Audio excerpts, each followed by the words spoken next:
primeiro lugar, é preciso não confundir duas coisas, que é estar sozinho e estar só. Porquê? Porque nós podemos sentir-nos profundamente sós, rodeados de pessoas. Isto é uma coisa muito individual. Podemos ter muitas interações sociais e ainda assim sentir-nos solitários. A coisa que depende de nós é que podemos continuar a dar essas oportunidades, a mostrar que estamos aqui, que não rompemos, não quebramos o diálogo.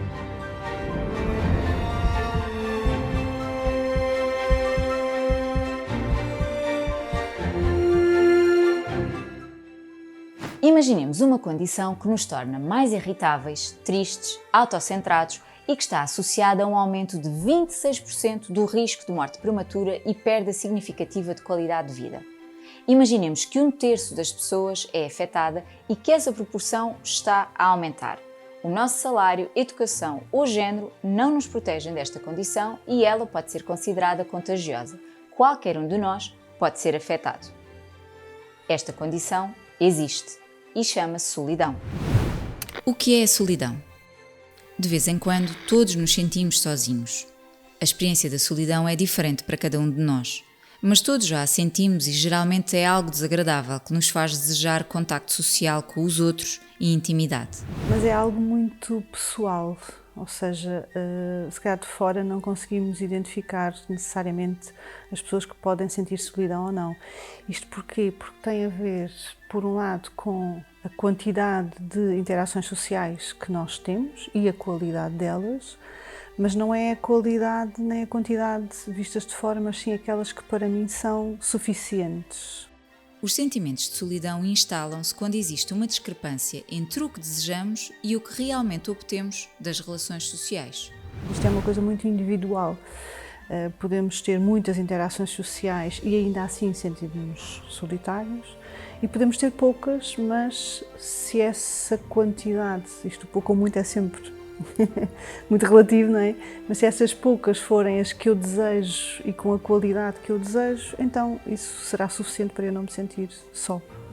Também conseguimos sentir a solidão, que seja num casal, que seja em termos individuais, como quando não nos sentimos compreendidos, quando sentimos que as nossas opções não vão ser aceitas pelos outros. A solidão é diferente do isolamento social, que acontece quando há falta de contactos sociais e as pessoas estão fisicamente afastadas das suas ligações sociais. Em primeiro lugar, é preciso não confundir duas coisas, que é estar sozinho e estar só. Porquê? Porque nós podemos sentir-nos profundamente sós, rodeados de pessoas. A pessoa que está só, como dizia há bocado, até pode viver com o marido e filhos, mulher e filhos, etc. O que acontece é que não sente proximidade com os outros. Podemos ter muitos contactos sociais e mesmo assim sentirmos-nos sós, especialmente quando não nos sentimos compreendidos ou apoiados pelas pessoas que estão à nossa volta, quando sentimos que não pertencemos, quando sentimos falta de relações que tínhamos no passado, quando enfrentamos novos desafios, por exemplo, uma nova escola, um novo emprego ou uma nova cidade, ou quando sentimos que não temos ninguém com quem partilhar os nossos sentimentos e experiências. Todos e todas precisamos uns dos outros para sobreviver. Independentemente do nosso género, idade, cultura ou estatuto socioeconómico, as relações interpessoais são cruciais ao nosso desenvolvimento e à nossa saúde. A solidão é um problema de saúde mental? Os sentimentos de solidão não constituem por si só um problema de saúde mental, mas estão fortemente ligados. Por um lado, ter um problema de saúde mental pode aumentar a probabilidade de nos sentirmos sós. Por outro lado, sentirmos-nos sós pode ter um impacto negativo na nossa saúde mental, por exemplo, aumentar o risco de depressão, ansiedade e stress, problemas de autoestima ou sono. Quando a pessoa se sente só, já está a falar de sofrimento psicológico. E isto fragiliza-nos. Em termos mentais, não é assim tão de admirar que nos fragiliza. Quer queiramos, quer não, nós somos um animal de relação. Para a maior parte das pessoas, os sentimentos de solidão são transitórios e situacionais, sem consequências negativas duradouras. No entanto, quando a experiência de solidão se torna crónica, pode ameaçar a nossa saúde, física e mental. Quem sofre com sentimentos de solidão? Qualquer pessoa. E a solidão não tem idade, Não acontece apenas às pessoas mais velhas, pelo contrário, afeta cada vez mais os jovens. Muitas vezes associava-se a solidão maioritariamente à população idosa. Na realidade, tem-se vindo a descobrir que os jovens, os adultos muito jovens e os adolescentes no final da adolescência também sofrem de imensa solidão. Um estudo da Comissão Europeia de 2020 calculou um agravamento significativo da solidão com a pandemia. A percentagem de portugueses que se sentiam sozinhos mais do que triplicou face aos níveis pré-pandémicos. Na última década, o número de portugueses a viver sós aumentou 18%, representando agora cerca de 1/4 do total de famílias. Nós vivemos numa sociedade profundamente individualista. E isso retira algo que todos os autores consideram fundamental em termos da manutenção da saúde mental e, inclusivamente, da física, que é a chamada rede de suporte social, que pode ser, sobretudo, constituída pela família, mas não só. Alguns fatores aumentam a nossa vulnerabilidade à solidão. Por exemplo, as situações de pobreza, a falta de acesso a transportes, as desigualdades sociais, viver numa habitação arrendada ou sem condições, pertencer a uma família monoparental ou uma minoria, ser cuidador informal ou estar desempregado. E também alguns acontecimentos de vida, como estar a viver uma separação ou divórcio, um processo de luto, uma doença, a imigração ou a transição para a reforma. Tudo o que achamos que sai da norma, tudo o que achamos que nos faz sentir diferente, tudo o que achamos que achamos que o outro nos vai julgar por nossas opções. E o Natal, ou outros momentos festivos, ao contrário de melhorarem sempre esta situação, podem por vezes gerar ou agravar estes sentimentos de solidão. Que impactos tem a solidão? A lista é longa e abrangente, e também por isso a solidão já é encarada como um problema de saúde pública. Os estudos que têm sido feitos com a solidão têm descoberto várias relações entre a solidão, maiores níveis de solidão e menores níveis de saúde, quer física, quer mental. A questão já foi ao ponto, por exemplo, há 20 ou 30 anos atrás, quando se falava de solidão, dizia-se que a solidão desemboca em depressão e a depressão, com muita frequência, desemboca até em doença física. Bom, nós hoje em dia, em relação à doença física, até dizemos que a solidão sozinha, nem é preciso ser através da depressão, é um fator de risco para a própria doença física. Sabemos que a solidão diminui a esperança média de vida de forma equivalente a fumarmos 15 cigarros por dia. O risco acrescido de mortalidade é ainda comparável a fatores como a inatividade física e a obesidade. Além do impacto que tem na saúde mental, a solidão também está associada a doenças cardiovasculares, dor crónica, déficits no funcionamento do sistema imunitário, hipertensão arterial, aumento dos níveis de colesterol, declínio cognitivo e demência ou abuso de substâncias. Acho que não há nada na nossa vida que não fique de facto afetada quando temos um elevado nível de solidão. Como podemos lidar com a solidão? Em primeiro lugar, é importante sabermos que a solidão é uma experiência comum e que é um sentimento que pode e que podemos mudar. Mas não existe uma receita mágica que funcione de forma igual com todas as pessoas. Coisas diferentes funcionam para pessoas diferentes em momentos e circunstâncias diferentes. Vale experimentar aquilo com que nos sentimos mais confortáveis, sem nos pressionarmos a fazer algo que não julgamos possível neste momento. Às vezes basta sairmos de casa e vermos outras pessoas na rua, dizermos olá a alguém conhecido ou sentarmos num café movimentado para nos sentirmos um pouco menos sozinhos.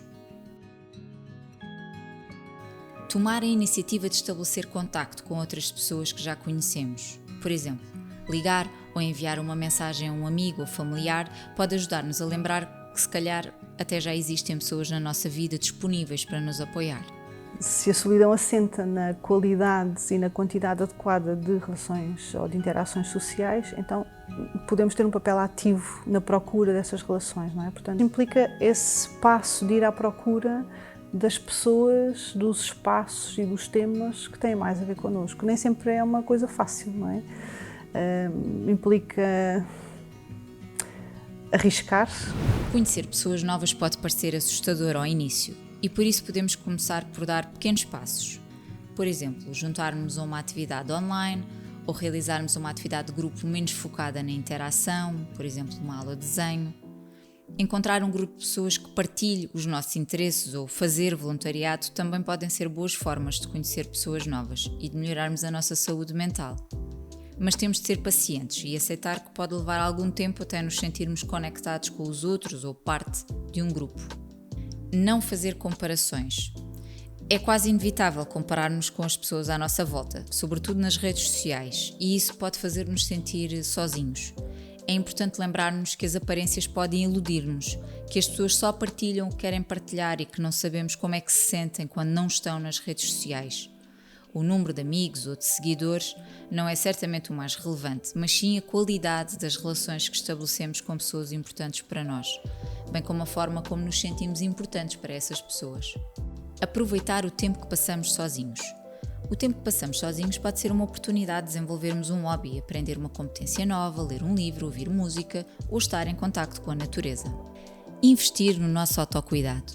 Dormir bem, alimentar-nos de forma saudável, fazer atividade física e atividades de lazer são coisas que podem contribuir para aumentar o nosso bem-estar e saúde mental. Depois podemos sempre pedir ajuda aos psicólogos quando de facto esgotamos, não é, as nossas estratégias mais individuais. Podemos não nos sentir confortáveis para nos abrirmos com os nossos familiares e amigos. Às vezes pode ser mais fácil falar com alguém que não conhecemos, mas que está preparado e empenhado, como um psicólogo ou uma psicóloga, e que nos pode ajudar a compreender os nossos sentimentos de solidão e a desenvolver estratégias saudáveis para lidar com eles. O que nós oferecemos é uma relação com uma qualidade diferente, não é? Aquele momento que estamos com o cliente é um momento só para ele, é um momento dedicado a ele, e isso às vezes é o único momento, a única relação que as pessoas experienciam como esta pessoa está aqui para mim, está disponível para mim. Como apoiar alguém que se sente sozinho? Oferecendo ajuda e não impondo a ajuda que nos parece mais óbvia, não é? Porque às vezes as pessoas já pensaram sobre os seus problemas, já procuraram as suas soluções e às vezes só dizer a alguém, se precisar estou aqui, para te escutar, para tomar um café se quiseres, mas se não quiseres também só para estar contigo, isso já é muito importante. Como a qualidade é qualquer coisa que é muito subjetiva, não é? É deixar que o outro nos diga exatamente como é que o podemos ajudar. Ouvir e procurar compreender a experiência dos outros, por telefone, quando existe distância física ou presencialmente. Só esta disponibilidade pode ajudar os outros a sentir que alguém se preocupa e compreende. Sentir que do outro lado não há um julgamento. Sentir-se ouvido, ouvida e compreendida. Também investirmos nas nossas relações, portanto, se gostamos de receber essa atenção, esse carinho, esse apoio, se calhar também podemos investir neste sentido, ou seja, pensar há quanto tempo é que eu não falo com aquele amigo ou com aquela amiga, eu não sei o que é que se passa, que se calhar ouvi que está a passar um momento menos bom e ter uma palavra de cuidado, não é? Isso às vezes pode parecer muito pouco, mas quando se recebe, especialmente espontaneamente, às vezes significa muito e faz a diferença, ou seja, alguém se lembrou de mim e alguém me perguntou com genuíno cuidado o que é que se passa comigo, não é?